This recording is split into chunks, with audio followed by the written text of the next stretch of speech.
नमस्कार साथियों, आज देश जी के ट्रिक में आप सभी का स्वागत है। दोस्तों, जैसा कि आपका यूपी पुलिस री एग्जाम की परीक्षा तिथि घोषित हो चुकी है। साथियों, आपका यूपी पुलिस की परीक्षा 23 अगस्त से 31 अगस्त तक होनी है।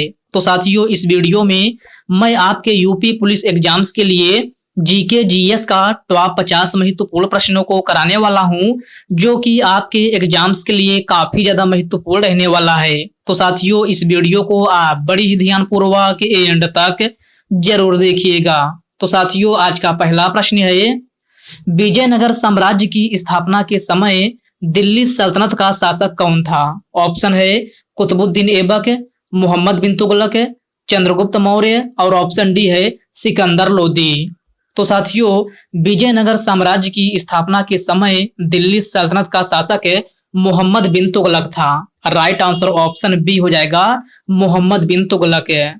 नेक्स्ट क्वेश्चन है, भारत में इंडियन एसोसिएशन की स्थापना निम्न में से किस स्थान पर हुई थी? इसका ऑप्शन है कोलकाता, लखनऊ, वाराणसी और ऑप्शन डी है आगरा। तो साथियों, भारत में इंडियन एसोसिएशन की स्थापना जो है आपका कोलकाता में हुई थी। राइट आंसर ऑप्शन ए हो जाएगा, कोलकाता में। और साथियों, इंडियन एसोसिएशन की स्थापना कब हुई थी? तो साथियों, इसकी स्थापना 1876 ईस्वी में हुई थी। कब? 1876 ईस्वी में। ओके फ्रेंड्स, नेक्स्ट क्वेश्चन है, चार्ल्स मेटकाफ तथा महाराजा रणजीत सिंह के बीच कौन सी संधि हुई थी? तो साथियों, चार्ल्स मेटकाफ तथा महाराजा रणजीत सिंह के बीच अमृतसर की संधि हुई थी। राइट आंसर ऑप्शन डी हो जाएगा, अमृतसर की संधि। अगला प्रश्न है, नर्मदा नदी निम्न में से किस स्थान से निकलती है? ऑप्शन है अमरकंटक पहाड़ी से, नासिक से, महाबलेश्वर से या फिर ऑप्शन डी है इनमें से कोई नहीं। तो प्यारे साथियों, नर्मदा नदी जो है आपका यह कहां से निकलती है? तो अमरकंटक पहाड़ी से निकलती है। कहां से? मध्य प्रदेश के अमरकंटक की पहाड़ी से। इस प्रश्न का राइट आंसर ऑप्शन ए हो जाएगा। नेक्स्ट क्वेश्चन है, खेलो इंडिया यूनिवर्सिटी गेम्स का आयोजन सर्वप्रथम किस राज्य में किया गया था? कर्नाटक, राजस्थान, महाराष्ट्र या फिर ओडिशा? तो साथियों, खेलो इंडिया यूनिवर्सिटी गेम्स का आयोजन सर्वप्रथम किस राज्य में किया गया था? तो यह आपका ओडिशा राज्य में किया गया था। राइट आंसर ऑप्शन डी हो जाएगा, ओडिशा राज्य में। ओके फ्रेंड्स, क्लियर है। चलिए बढ़ते हैं नेक्स्ट क्वेश्चन की ओर। नेक्स्ट क्वेश्चन आपसे पूछा गया है, शूटिंग गार्ड शब्द का प्रयोग निम्नलिखित में से किस खेल में किया जाता है? तो साथियों, शूटिंग गार्ड शब्द का प्रयोग जो है आपका यह है बास्केटबॉल खेल में किया जाता है। किसमें? बास्केटबॉल में। अर्थात इस प्रश्न का राइट आंसर ऑप्शन बी हो जाएगा। साथियों, अभी तक आप वीडियो को लाइक नहीं किए हैं तो वीडियो को जो है आप एक लाइक जरूर कर दीजिएगा। नेक्स्ट क्वेश्चन है, भारत में हरित क्रांति का मुख्य उद्देश्य क्या था? तो साथियों, आप बताना है कि भारत में हरित क्रांति का मुख्य उद्देश्य क्या था। तो साथियों, इसका ऑप्शन है राष्ट्रीय सशस्त्र बल, ओजोन रिक्तीकरण, राष्ट्रीय खाद्य सुरक्षा और ऑप्शन डी है इनमें से कोई नहीं। तो साथियों, आपसे पूछा गया है कि भारत में हरित क्रांति का मुख्य उद्देश्य क्या था? तो साथियों, इसका मुख्य उद्देश्य जो है राष्ट्रीय खाद्य सुरक्षा था। क्या? राष्ट्रीय खाद्य सुरक्षा। अर्थात प्रश्न नंबर 7 का करेक्ट आंसर ऑप्शन सी बन जाएगा। वर्ष 1966 में संगीत नाटक अकादमी पुरस्कार से सम्मानित गुरु बिपिन सिंह का संबंध किस नृत्य से है? ओडिसी, मणिपुरी, कथक या फिर राउत?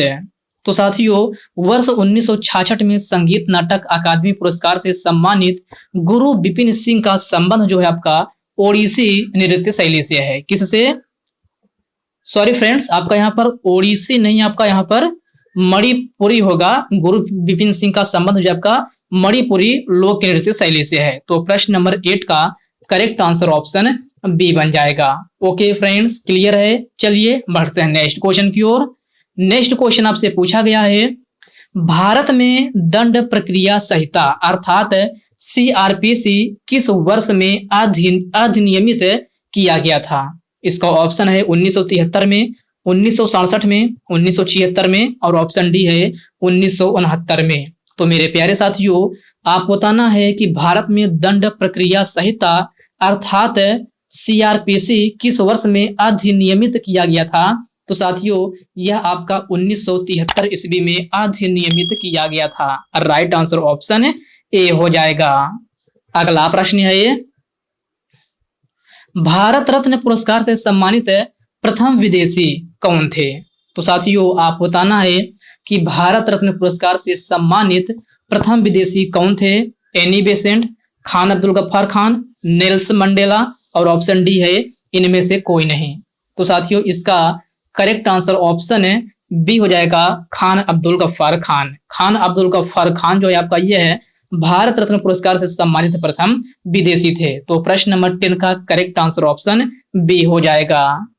अगला प्रश्न है ये, वांगला किस राज्य की प्रसिद्ध शास्त्रीय लोक नृत्य शैली है।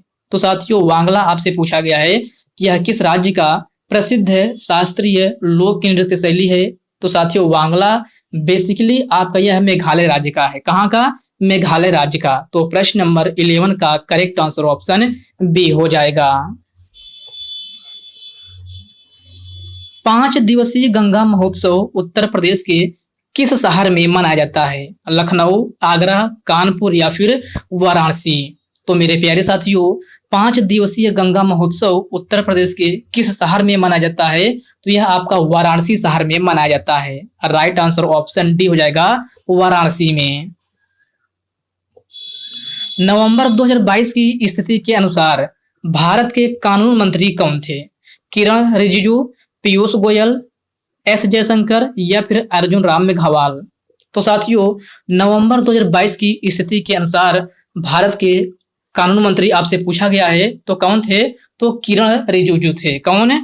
किरण रिजिजू। इस प्रश्न का करेक्ट आंसर ऑप्शन ए हो जाएगा। साथियों, अब डेटा याद रखिएगा, ईयर को याद रखना है।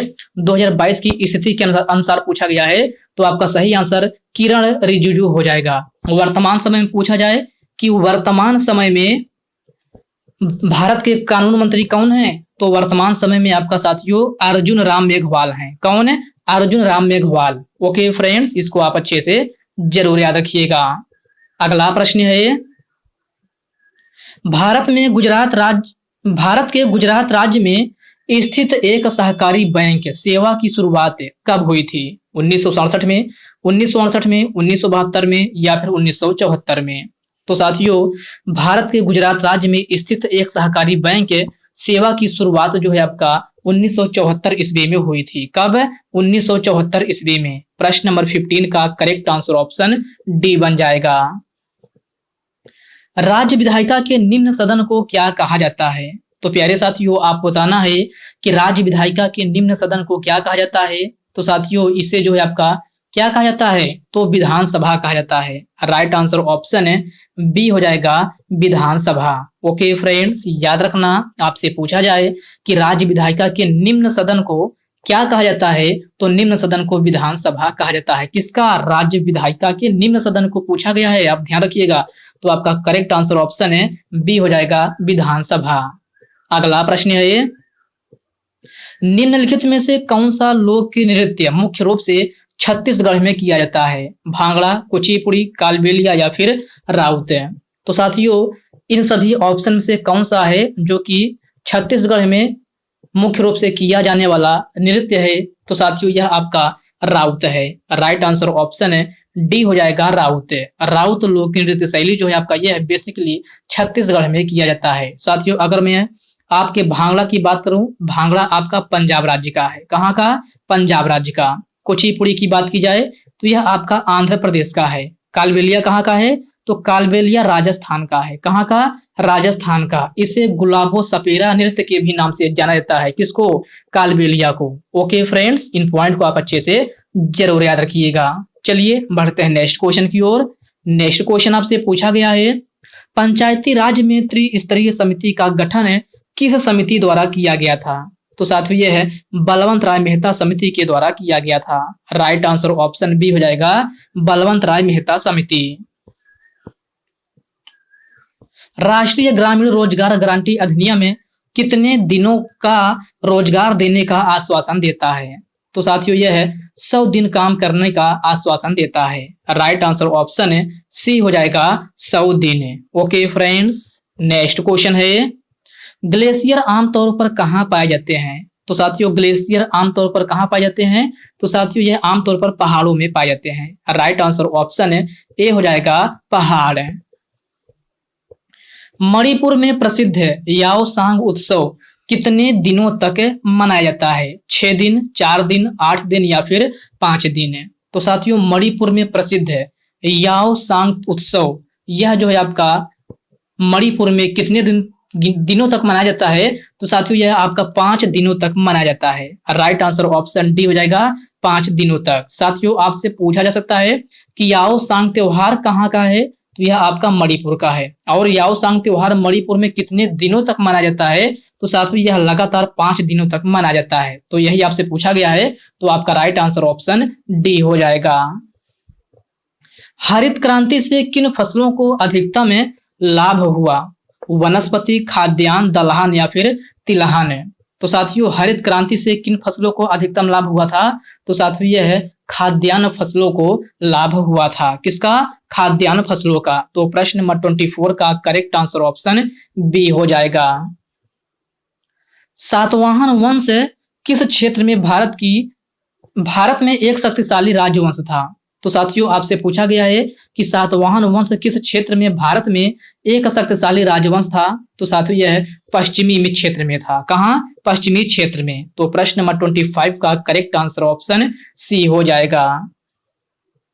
फरवरी 2022 की स्थिति के अनुसार उत्तराखंड के मुख्यमंत्री कौन थे? तो मेरे प्यारे साथियों फरवरी 2022 की स्थिति के अनुसार आपसे पूछा गया है कि उत्तराखंड के मुख्यमंत्री कौन थे? तो साथियों कौन थे? तो पुष्कर सिंह धामी थे। कौन? Pushkar Singh Dhami. Right answer option D हो जाएगा पुष्कर सिंह धामी। और वर्तमान की बात की जाए तो वर्तमान समय में भी यह है पुष्कर सिंह धामी ही उत्तराखंड के मुख्यमंत्री हैं। तो इसको आप अच्छे से जरूर याद रखिएगा।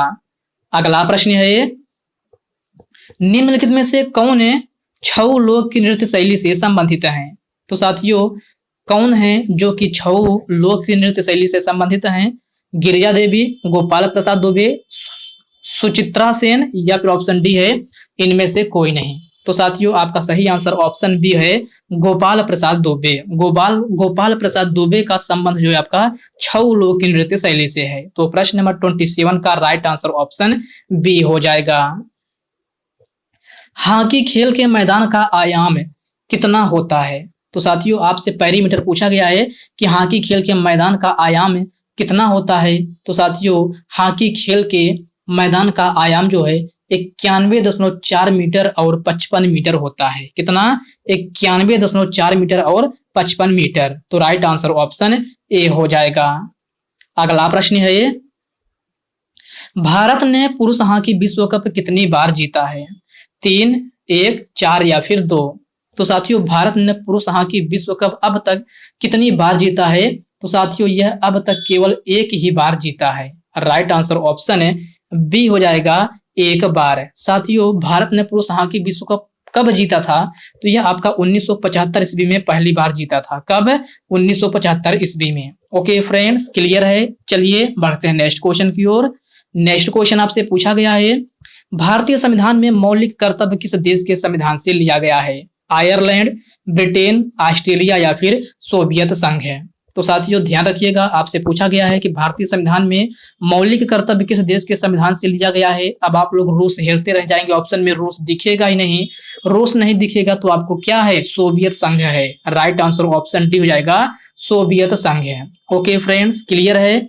नेक्स्ट क्वेश्चन है, निम्न में से कौन सा गवर्नर जनरल स्वयं को बंगाल का टाइगर कहता था? Lord Hardinge, Lord Wellesley, Lord Macaulay या फिर इनमें से कोई नहीं? तो साथियों आप बताना है कि कौन सा गवर्नर जनरल स्वयं को बंगाल का टाइगर कहता था। तो साथियों यह आपका कौन था? तो साथियों यह है लॉर्ड वेलेस्ली था। कौन? Lord Wellesley. Right answer option B हो जाएगा। नेक्स्ट क्वेश्चन है, सन 1973 ईस्वी में शांति घाटी आंदोलन किस राज्य में शुरू किया गया था? उड़ीसा, पंजाब, सिक्किम या फिर केरल? तो साथियों यह आपका केरल राज्य में शुरू किया गया था। कहां? केरल राज्य में। प्रश्न नंबर 32 का राइट आंसर ऑप्शन डी हो जाएगा। ऋग्वेद को कितने पुस्तकों या मंडलों में विभाजित किया गया है? 10, 11, 12 या फिर 9? तो साथियों ऋग्वेद को कितने पुस्तकों या मंडलों में विभाजित किया गया है? तो साथियों इसका राइट आंसर ऑप्शन ए हो जाएगा 10 है। नेक्स्ट क्वेश्चन है, निम्न में से पहला सार्क सम्मेलन कब हुआ था? तो साथियों पहला सार्क सम्मेलन कब हुआ था? 1982 ईस्वी, 1973 ईस्वी, 1985 ईस्वी या फिर 1979 ईस्वी? तो साथियों पहला सार्क सम्मेलन जो है आपका 1985 ईस्वी में हुआ था। राइट आंसर ऑप्शन सी हो जाएगा 1985 ईस्वी में। वी आर डिस्प्लेस्ड पुस्तक के लेखक कौन है? अमृता प्रीतम, मलाला यूसुफजई, कीर्ति चक्र या फिर ऑप्शन डी है इनमें से कोई नहीं? तो साथियों वी आर डिस्प्लेस्ड पुस्तक के लेखक मलाला यूसुफजई हैं। कौन? मलाला यूसुफजई। प्रश्न नंबर 35 का राइट आंसर ऑप्शन बी हो जाएगा। बथुकम्मा और बोनालू उत्सव कहां मनाया जाता है? कर्नाटक, राजस्थान, झारखंड या फिर तेलंगाना?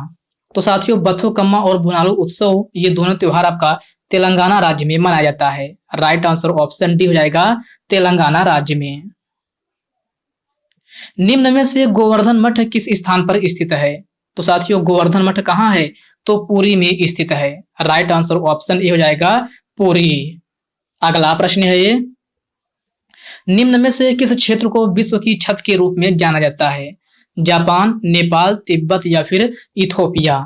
तो साथियों किस क्षेत्र को विश्व की छत के रूप में जाना जाता है? तो विश्व की छत के रूप में तिब्बत को जाना जाता है। किसको? तिब्बत को। राइट आंसर ऑप्शन सी हो जाएगा।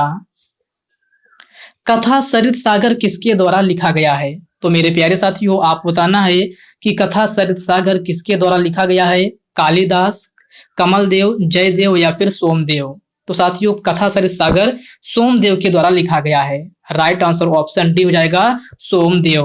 ओके फ्रेंड्स, नेक्स्ट क्वेश्चन है, पृथ्वी का अंतिम स्वर्ग वाला द्वीप किसे कहा जाता है? तो पृथ्वी का अंतिम स्वर्ग वाला द्वीप किसे कहा जाता है? तो इंडोनेशिया को कहा जाता है। प्रश्न नंबर 41 का राइट आंसर ऑप्शन ए हो जाएगा। विश्व का सबसे ऊंचा जलप्रपात कौन सा है? तो मेरे प्यारे साथियों आप बताना है विश्व का सबसे ऊंचा जलप्रपात कौन सा है? तो साथियों विश्व का सबसे ऊंचा जलप्रपात एंजिल जलप्रपात है। राइट आंसर ऑप्शन सी हो जाएगा एंजिल जलप्रपात, जो कि कहाँ है? वेनेजुएला में है। कहाँ? वेनेजुएला में। भारत का सबसे ऊंचा जलप्रपात पूछा जाए तो गोरसप्पा है, जिसका नाम महात्मा गांधी जलप्रपात है। ओके फ्रेंड्स, नेक्स्ट क्वेश्चन है, विश्व ओजोन दिवस कब मनाया जाता है? 15 फरवरी, 8 सितंबर, 16 सितंबर या फिर 3 नवंबर? तो साथियों विश्व ओजोन दिवस पूछा गया है, जो कि आपका 16 सितंबर को मनाया जाता है। राइट आंसर ऑप्शन सी हो जाएगा। डच कहाँ के निवासी थे? तो सभी साथी बताएंगे डच कहाँ के निवासी थे? अफगान, अमेरिका, हाईलैंड या फिर पाकिस्तान ने? तो प्यारे साथियों डच जो है आपका यह कहाँ के निवासी थे? तो हॉलैंड के निवासी थे। कहाँ के? हॉलैंड के। प्रश्न नंबर 45 का राइट आंसर ऑप्शन सी बन जाएगा। लाइफ डिवाइन नामक पुस्तक के लेखक हैं? तो साथियों लाइफ डिवाइन नामक पुस्तक के लेखक कौन हैं? तो साथियों यह श्री अरविंदो घोष हैं। राइट आंसर ऑप्शन डी हो जाएगा श्री अरविंदो घोष है।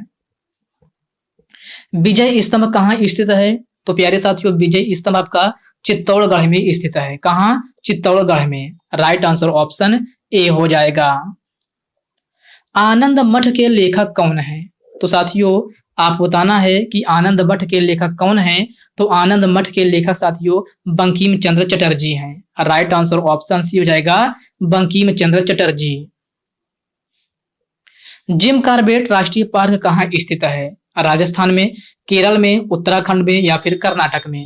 तो मेरे प्यारे साथियों जिम कॉर्बेट राष्ट्रीय उद्यान जो है आपका उत्तराखंड में स्थित है। राइट आंसर ऑप्शन सी हो जाएगा उत्तराखंड में। ओके फ्रेंड्स, इसको आप अच्छे से जरूर याद रखिएगा। नेक्स्ट क्वेश्चन है, प्लासी का युद्ध किस सन में हुआ था? तो सभी साथी बताएंगे प्लासी का युद्ध किस सन में हुआ था? ऑप्शन है 1759 में, 1757 में, 1762 में या फिर 1764 में? तो साथियों प्लासी का युद्ध 23 जून, कब? 23 जून 1757 ईस्वी में जो है आपका प्लासी का युद्ध हुआ था। तो प्रश्न नंबर 50 का करेक्ट आंसर ऑप्शन बी हो जाएगा 23 जून 1757 ईस्वी।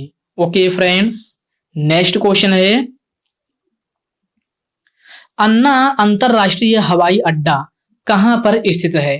तो साथियों 51 नंबर का क्वेश्चन है, आपसे पूछा गया है कि अन्ना अंतरराष्ट्रीय हवाई अड्डा कहां पर स्थित है। इसका ऑप्शन है चेन्नई, गोरखपुर, जयपुर या फिर शिमला। तो साथियों ये 51 क्वेश्चन आपका होमवर्क ग्रुप में है। इसका आंसर सभी साथी कमेंट बॉक्स में कमेंट करके बताएंगे कि अन्ना अंतरराष्ट्रीय हवाई अड्डा कहां पर स्थित है। तो साथियों ये रहे पूरे आपके 50 क्वेश्चन मैं आपको कराया हूं, 51 क्वेश्चन आपको होमवर्क के रूप में दिया हूं। तो साथियों ये रहा आज की क्लास। तो साथियों यह वीडियो आपको कैसी लगी आप कमेंट बॉक्स में कमेंट करके अपना फीडबैक जरूर दीजिएगा। और साथियों यह वीडियो आपके लिए थोड़ा हेल्पफुल लगा हो तो इस वीडियो को लाइक कर दीजिए, अपने साथियों के साथ शेयर कीजिए। फ्रेंड्स अभी तक आप चैनल को सब्सक्राइब नहीं किए हैं तो आप जो है चैनल को सब्सक्राइब करके बेल आइकन को जरूर से जरूर प्रेस कर लीजिएगा। तो चलिए साथियों इसी के साथ हम मिलते हैं किसी नेक्स्ट वीडियो में, तब तक के लिए जय हिंद दोस्तों।